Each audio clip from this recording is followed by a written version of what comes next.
Megaman, an iconic figure in the video game world that has touched the hearts of Capcom and video game fans alike. For decades, the Blue Bomber has paved his way through classic titles such as Mega Man X, Mega Man Battle Network, and most recently, Mega Man 11. But what if I told you that the Maverick Hunter stumbled upon a portal, taking him to Borderlands 3? Your story starts here, on today's episode of Immortal Forge Glamorcraft.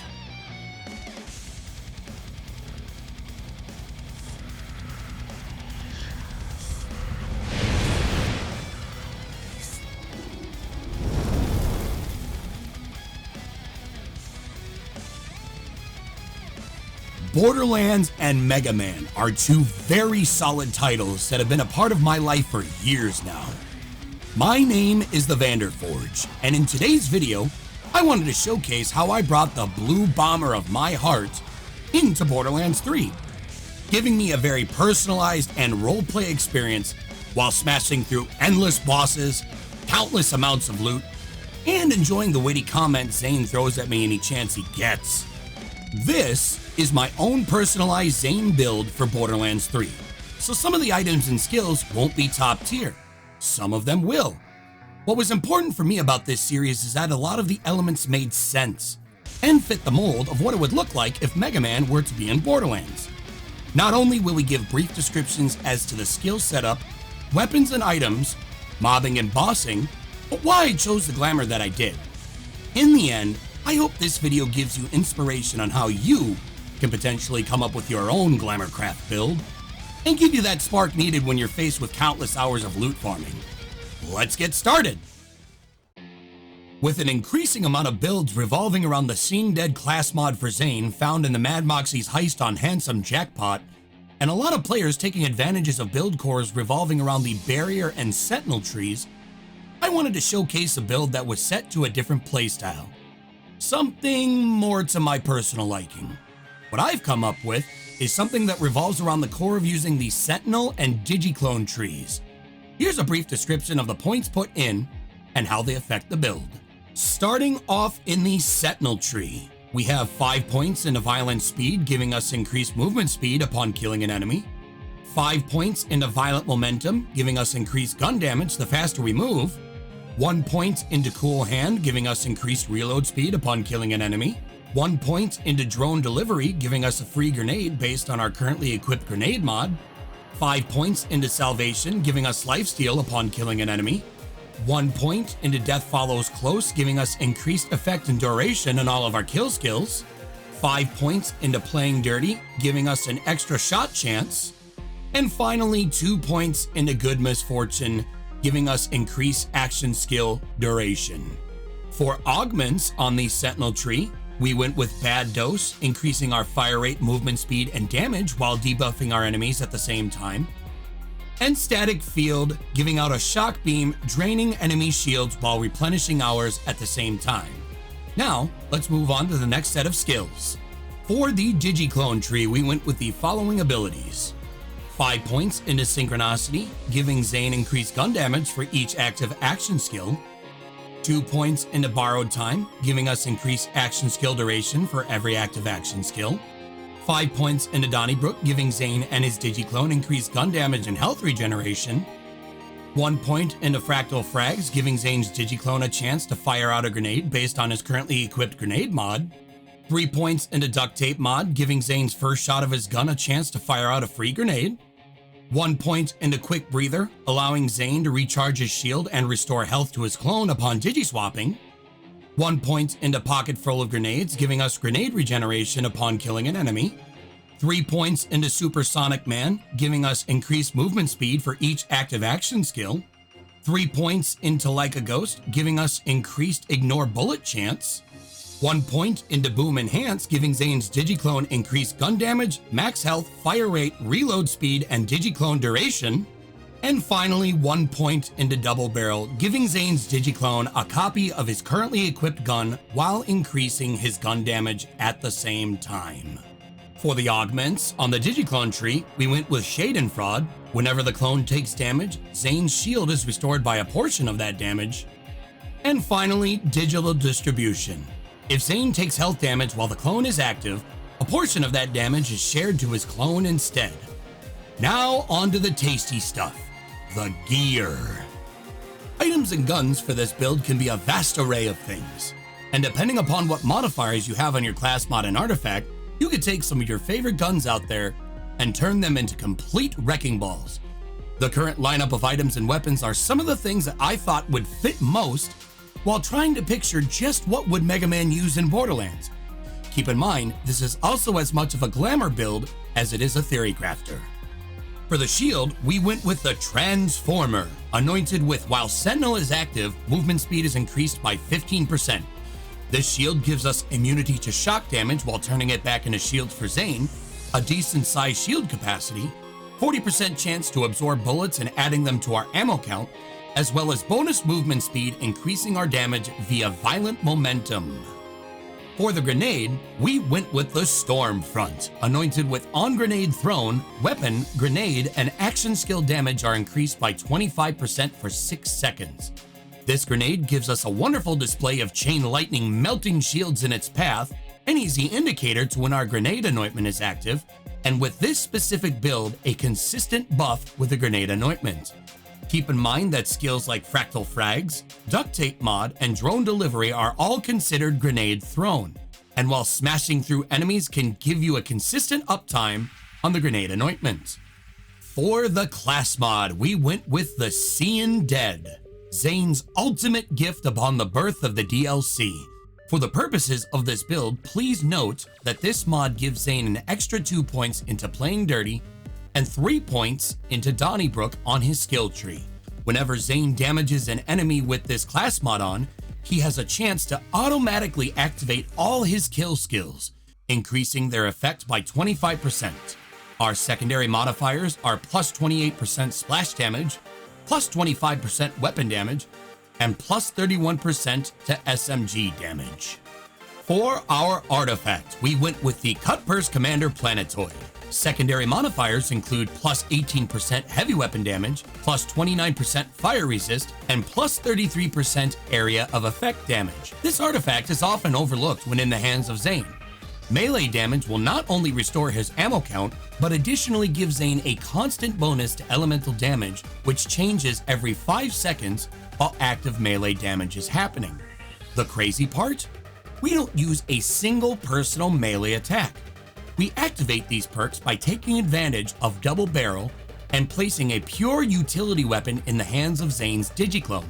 Let's take a look at those weapons now. For our first weapon, we have the redundant Face Puncher. This gun serves one purpose and one purpose alone: to be the sole gun in the hands of Zane's Digiclone. When dropping your Digiclone, make sure to have this weapon in Zane's hands, and so long as the Digiclone is active, the gun itself, being considered a melee damaging gun, will activate both of his perks on his artifact, also serving as a tool to keep up action skill duration time. This is where the skill double barrel shines. With this in mind, unlimited ammo and elemental damage becomes our best friend. This gun requires no anointment to use in this build and can easily be found as a world drop. For our second gun, we went with the Kill-O-The-Wisp. Anointed with while Sentinel is active, gain 100% of damage as bonus cryo damage. This is an incredible mobbing shotgun, firing out huge balls of lightning damage and also looking like a Megaman charge shot. Using this as an overhead shot above mobs will cause chain lightning reactions, melt shields, and have a chance to freeze enemies with the bonus cryo damage. This shotgun provides incredible cover fire while switching into the next weapon. The gun itself can be acquired by taking on the Katagawa Ball, or as a general world drop, which in my opinion is a better source to rely on. For our third gun, we went with the Stark Western Gun. Anointed with while Sentinel is active, gain 100% of damage as bonus cryo damage. Our variant in this build can switch between shock and cryo damage. After switching from the Kill-O-The-Wisp, grabbing this Western Gun and laying down consistent shots, this gun not only looks like Megaman shooting out his standard shots, but can also do some serious damage with the potential of freezing your enemies. Keep in mind, for while damaging with either the shotgun or the SMG, Abuse your Digiswap to bring up some bonus damage when mobbing or bossing. The Wester gun can easily be farmed by completing the side quest Invasion of Privacy and by taking on the rare spawn Private Beans found on Athenas. For the fourth gun, we went with the Annexed Ion Cannon, anointed with while Sentinel is active, gain 100% of damage as bonus cryo damage. This is the big kahuna of this build, the mother of all current launchers available in game. Not only is the Ion Cannon by far the best RPG in the game, it's rather easily obtainable, even after nerfing the ammo on the weapon. This build simply does not care. Taking advantage of those timed charge shots after Digiswapping can deliver a deadly blow to either mob or even boss on those pure honey money sweet spots. The Ion Cannon can be found by facing the Fabricator, located in the level Jack's Secret, found in the Handsome Jackpot DLC. The best part? This gun is 100% in its drop rate, making farming a lot less stressful than other guns. Now, let's look at two other weapons that further enhance the build. For our first additional weapon, we have the Execute. This pistol can be found by taking on General Trant, a Necrodefeo, as a Mayhem 4 exclusive. This pistol is not sought after for its damage purpose, but more so its ability to debuff your enemy. Upon completely firing the gun and chucking its empty mag at your enemy, applies a debuff of 50% that lasts for 12 seconds. This effect can be stacked up to 4 times to a maximum of 200%. If you are concerned about your uptime on the debuff, apply any additional debuffs you are comfortable with, swap to your main gun, and with a little practice, watch that HP drop to 0 in no time. This is definitely a must-have in this build and is highly recommended if you are having trouble bossing on any of your characters. This gun does not require any anointments at all, but can certainly benefit from anointments that give fire fast rate and debuff shown on this variant.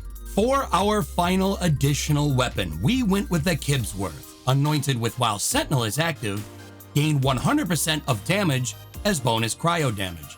Our variant currently can switch between fire and corrosive damage. This gun is arguably the hardest to acquire with the right anointments, as it is exclusive to the takedown on Model 1 raid. This SMG has it all, from top tier splash damage and regular damage to an ability that gives you a healing circle for 10 seconds upon killing an enemy. The synergy with this build gives us even more life regen back and gives us a high fire rate to take advantage of the lifesteal skill's salvation. This gun is not needed for this build, but if you're lucky enough to get one while farming, I recommend using it over the Wester gun. Now onto an area that is very near and dear to my heart, Glamour. I love Glamour. Choosing the right looks on my characters is just about as important as selecting the right gear for my builds. For this variant, I based my Glamour on Megaman from the Battle Network series. Being my favorite of the Megaman series, I wanted to drop right back into those net-navi dives while obliterating my enemies before me. Let's check out the options that I chose. For the headpiece, I went with the anti-hero, replicating a helmet that was as close to the iconic helmet we're used to with Megaman was crucial. With this helmet, I was able to color the circle pieces on the side of the helm, as well as a few accent pieces to yellow, while the rest remained different blues. This variant gave me that feeling that I was truly wearing the iconic Megaman Battle Network helmet. For the skin, I went with Amp Stamp. This skin stood out as an incredible statement to one simple fact. I was Megaman, and I meant business. With this skin, I was able to bring an exciting new tone to the blue and yellow skin, as well as provide a nicely animated overcoat to gaze upon while ripping and tearing. The yellow lightning bolt in the center, the gloves, and the sides of the helm made me incredibly happy. This was truly the skin destined for this Glamorcraft build. For the colors, I chose the following. For primary, I went with white on dark blue. For secondary, I went with blue on blue. And for tertiary, I went with bright yellow on bright yellow. This combination really brought to life the build as a whole. and made it really feel like I was zipping around fighting endless waves of mavericks, while looking damn good doing it. For the weapon skin, I went with Thunderhead. This skin was an incredible addition to the Glamour, as it really gave that charged up lightning shot feel. Firing off those regular shots from either the Kill-O-The-Wisp, Western Gun, Kibsworth, or the Ion Cannon, I felt like the combination between the skin and the weapon animations themselves really fit the bill to give that maverick annihilating feeling to taking on my enemies. Now, on to some brief descriptions with mobbing and bossing. For mobbing, I have the following equipped: Face Puncher, Kill-O-The-Wisp, Western Gun, and the Ion Cannon. Our base core of Transformer, Stormfront, Seeing Dead class mod, and Cut Purse Commander Planetoid will remain the same for both bossing and mobbing. Drop in on your enemies, have the Face Puncher in hand, activate your Digiclone, switch to the Kill-O-The-Wisp, activate your Sentinel, and begin applying suppressing shots from the shotgun. Once you see shotgun orbs in air, switch to the Western Gun and apply killing blows as you see fit. An easy indicator that your Stormfront grenade is active is when you see lightning arcs out in front of you when not using the Kill-O-The-Wisp. This build can bring quite the light show, so be mindful of that. Don't forget to occasionally use Digiswap in between mobbing, as it applies bonus damage for short durations, maneuverability in avoiding mobs, and giving you increased action skill duration, as both your clone and sentinel will keep activated skill uptime. Apply your Digiclone on the outskirts of mobs to make the most of it, and don't forget, keep moving. The more you move with Zane, the more damage you do. In fight for your life situations, or just to have a little fun, bring out the Ion Cannon, charge up that shot, and watch enemies fly. For bossing, I have the following equipped: Face Puncher, Execute, Western Gun, and an element-appropriate Ion Cannon. Drop in on the boss, have the Face Puncher in hand, activate Digiclone, switch to the Execute, activate Sentinel, and start unloading clips from the pistol onto the boss. Please note that the empty gun thrown must make contact with the boss for the debuff to apply. Continue to fire and apply debuffs until you are comfortable, switch to the Ion Cannon, charge up your shot, Digiswap, plant your shot on the target spot, and let that bad boy fly. This bossing setup has been known to one-shot bosses in the right situations, such as the appropriate elements on your weapons to target the boss's weakness or shields. For immunity phases on bossing, switch back to the Execute, apply debuffs, then once out of immunity phase, switch back to the Ion Cannon and apply another charged shot. Rinse and repeat as you see fit. Please note, if you have access to the Kibsworth for bossing and mobbing, use that over the Western Gun. The damage and healing in the right situations is a very welcomed bonus. All in all, this build in its completion is able to tackle all of Mayhem 4 content on True Vault Hunter mode. This setup is capable of making easy work of Slaughter Shaft, regular takedown on Malawan, and with extreme patience can even tackle true takedown on Malawan. At the time of this recording, I am currently sitting at a Guardian rank of 480, which in turn is a major factor as to why this build can complete true takedown in the first place. This build was such a blast to put together. Being able to tap into other video games that have inspired me over the years and bring them into current titles I am playing is something that I absolutely love doing. I really hope that this build, glamour, and setup brought a spark of inspiration as you are looking for alternative playstyles to Zane. Bringing Megaman alive in Borderlands was an absolute blast, and I sincerely hope you enjoyed it as much as I did making it.